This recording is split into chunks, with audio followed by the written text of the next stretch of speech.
280 million people around the world are suffering from depression and 300 million people suffering from anxiety. और फिर भी हम कहते हैं कि डिप्रेशन और एंजाइटी सब ड्रामा है, सब अटेंशन सीकिंग के लिए है, इट इज नॉट रियल, ये सिर्फ दीन से दूरी का नाम है. I have seen people crying like crazy in my clinic, और एंजाइटी और पैनिक अटैक आने पे ऑनलाइन कंसल्टेशंस में मैंने लोगों को सिस्कियां लेते हुए रोते देखा है, सुना है. And it's been 5 years I am listening to people crying, और उनकी जिंदगी अच्छी नहीं गुजरी क्योंकि डिप्रेशन इज रियल और डिप्रेशन ड्रामा नहीं है, बिल्कुल भी ड्रामा नहीं है. अस्सलाम वालेकुम, I am Sara Ahmed Neena, clinical psychologist and relationship counsellor. Today is world mental health day and अपनी जिम्मेदारी समझते हुए I am here with a video जिसमें मैं ये बताऊंगी कि डिप्रेशन ड्रामा नहीं है. और सिर्फ ये चीज समझ के और दूसरों को बार बार ये चीज कह के हम पता नहीं कितने लोगों को डिस्करेज करते हैं कि वो साइकोलॉजिकल हेल्प ना ले सकें. ट्रेनिंग में, इंटर्नशिप्स में, और इतने सालों में मैंने देखा है लोगों को रोते हुए, सब कुछ होते हुए डिप्रेशन में देखा है. तो ऐसा नहीं है कि डिप्रेशन ड्रामा है. ये जो सारे हमारे मिथ्स हैं, मिसकंसेप्शन है, डिप्रेशन ड्रामा है, टेंशन सीखने के लिए, ये सिर्फ वीकनेस है, तुम पागल हो जाओगे. Please we need to overcome this. एक डिप्रेस्ड इंसान नहीं, उसके लिए आसान सुबह बिस्तर से निकलना नहीं, उसके लिए आसान खाना खाना, वो एक मेंटली स्ट्रांग या एक ऐसे बंदे की तरह जो मेंटल हेल्थ इशू से नहीं गुजर रहा, उसकी तरह से नहीं लोगों से मिल सकता. उनके लिए, डिप्रेस्ड लोगों के लिए अपने फैमिली मेंबर से बात करना कितना मुश्किल होता है. कितने कितने दिन, महीने और साल हो चुके होते हैं कि वो हंसते नहीं हैं, वो कोई गैदरिंग में नहीं जा सकते, वो अपनी जिंदगी में मौजूद खुशियों पे खुश नहीं हो सकते. So there is a reason. It's not like एकदम कुछ केमिकल चेंज आएगा तो भी आप डिप्रेशन हो जाओगे, डिप्रेस्ड हो जाओगे, और ना ही कुछ ऐसा होगा कि बहुत बड़ा होगा तो आपको ही डिप्रेशन होगा. कभी कभी बहुत छोटी सी चीज को लेके भी आप डिप्रेस्ड हो सकते हो. इन लोगों के लिए जिंदगी में उस तरह से फंक्शन करना आसान नहीं है. And then again it's not stigmatising कि वो लोग या हम लोग, कोई भी इंसान कभी भी मेंटली डिस्टर्ब हो सकता है. किसी के साथ कोई छोटा सा वाकया हुआ है, वो उसके ऊपर रिएक्ट ऐसे कर रहा है कि आपको बहुत ज्यादा लग रहा है, लेकिन उसके लिए वो चीज कैसी है, उसकी थॉट्स, फीलिंग्स, इमोशन के लिए कैसी है, आप उस चीज का अंदाजा नहीं कर सकते. जिस तरह से किसी को एक जख्म होता है और आप उसको उस तरह से छोड़ नहीं देते, उस जख्म के होने पे आप उसको ये नहीं कहते बस ऊपर से पट्टी कर दो, ठीक है इसको जाने दो, ये सिर्फ ड्रामा है, ये सिर्फ फिजिकली वीक है, इंसान को स्ट्रांग होना चाहिए. नहीं. So as a parent, as a family member, वो इंसान जो मेंटल हेल्थ कंसर्न से गुजर रहा है, हम उसको क्यों कहते हैं कि तुम ड्रामा कर रहे हो, क्यों हम कहते हैं कि तुम टेंशन सीकिंग बिहेवियर के लिए कर रहे हो. तो यहाँ पे हमें ये चीजें देखनी है कि प्लीज हम मेंटल हेल्थ को भी उतनी ही इंपॉर्टेंस दें जितनी के फिजिकल हेल्थ को देते हैं. अब ऐसा भी नहीं है कि जो इंसान डिप्रेस्ड है वो हर वक्त रोता रहेगा. ऐसे भी लोग हैं जो कि हंस रहे होते हैं, अपनी डेली फंक्शनिंग बिल्कुल ठीक कर रहे होते हैं, लेकिन जब वो अकेले होते हैं ना, या कोई उनके दिल से पूछ के देखे कि उन पे क्या गुजरती है, that is the terrible situation. और उस सिचुएशन में अगर कोई इंसान थेरेपी लेने के लिए इसलिए रुक रहा है कि आपने या किसी और इंसान ने उनको ये कह दिया था कि डिप्रेशन ड्रामा है या साइकोलॉजिस्ट को कंसल्ट नहीं करना चाहिए, तुम पागल हो जाओगे, समथिंग लाइक दैट, तो कहीं ना कहीं आपका भी हाथ है. तो प्लीज इस वीडियो के बाद मैं तो चाहती हूँ कि आप लोगों को इनकरेज करें कि अगर वो सैड फील कर रहे हैं, अगर उनकी थॉट्स, फीलिंग, इमोशंस उस तरह से अच्छे नहीं हैं कि वो अपनी जिंदगी में पहले की तरह फंक्शन कर रहे हैं, उनको लग रहा है कि जिंदगी पहले जैसी नहीं रही, अब वो वैसा नहीं महसूस कर रहे, तो प्लीज जाए साइकोलॉजिस्ट के पास. आपको दांत में दर्द होती है, आप डेंटिस्ट के पास जाते हो, आप ये तो नहीं करते ना, आपके घर वाले ये तो नहीं कहते कि नहीं भाई 6-6 महीने कुलियां करते रहो, अगर तुम्हारा दांत टूट रहा है, खून निकल रहा है.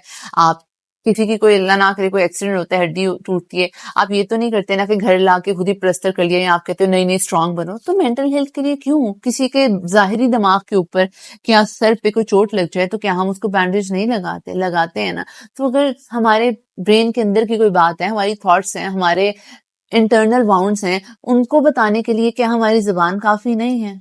हमें कोई न्यूरोलॉजिकल इशू हो जाता है, हम सिटी स्कैन्स कराते हैं, क्या क्या कराते हैं, कहीं ना कहीं कोई साइन मिलेगा, हम ट्रीटमेंट स्टार्ट करें. तो क्या ये साइन कम नहीं है कि वो इंसान किसी साइकोलॉजिस्ट को कंसल्ट करना चाह रहा है, वो कह रहा है कि मैं डिप्रेस्ड हूँ. तो ये हम ही हैं जो इस चीज को खत्म करेंगे, ये स्टिग्मा खत्म करेंगे, ये लेबल खत्म करेंगे कि डिप्रेशन ड्रामा है, ये है नहीं है. तो प्लीज इस तरह से आपने नहीं करना. बी एम्पैथेटिक, अपने दिल में वो रहम लाएं जो हम किसी की जिस्मानी तकलीफ को देके लाते हैं. ऑलराइट। अब यहाँ पे कुछ मिसकंसेप्शंस हैं जिसके ऊपर बात करना बहुत बहुत ज्यादा जरूरी है। सबसे पहला यही कि डिप्रेशन रियल नहीं है।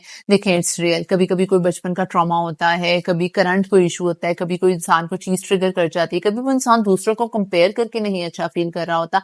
मैंने ऐसे ऐसे लोग देखे हैं जिनकी जिंदगियां बहुत परफेक्ट हैं, लेकिन वो नहीं खुश। वो अपनी जिंदगी में मौजूद चीजों की वजह से ही नहीं खुश, क्योंकि यहाँ तो वो चीजें उनको लग रही होती हैं कि दूसरों के पास ज्यादा है, उनके पास नहीं है, despite having everything. There are several things, हम उनकी फीलिंग्स को नहीं समझ पाते।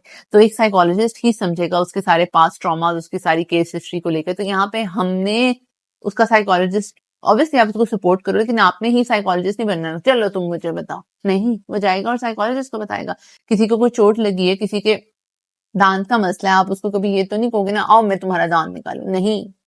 ऑलराइट, तो यहाँ पे आपने सारी मिसकंसेप्शंस को दूर करना है कि डिप्रेशन लेजीनेस की वजह से होता है, ये सिर्फ सैडनेस है, ये सिर्फ किसी केमिकल चेंज की वजह से हो जाता है। होती हैं, चीजें होती हैं, but the thing is underline factor कोई ना कोई जरूर होता है। उसके अलावा हम ये कहते हैं कि डिप्रेशन सिर्फ बड़ों को होता है, या फिर ये कि डिप्रेशन के बारे में बात करने के बाद या फिर साइकोलॉजिस्ट के पास जाने के बाद ये चीज और वर्सन हो जाएगी। No, it's not like that. आप उन चीजों को एक बार हील अप कर लोगे, नहीं हील अप करोगे, नहीं उन चीजों को डिस्कस करोगे, बार बार वो traumas over and over again आपको तंग करेंगे। सेम इज द केस, जैसे कोई जख्म हुआ है, आप उसमें स्पिरिट लगा के पहले क्लीन करते हो, फिर पायोडीन लगाते हो, फिर ऊपर ड्रेसिंग करवाते हो, फिर ड्रेसिंग चेंज करवाते हो। एक दफा करने से तो कुछ भी नहीं हो जाता ना।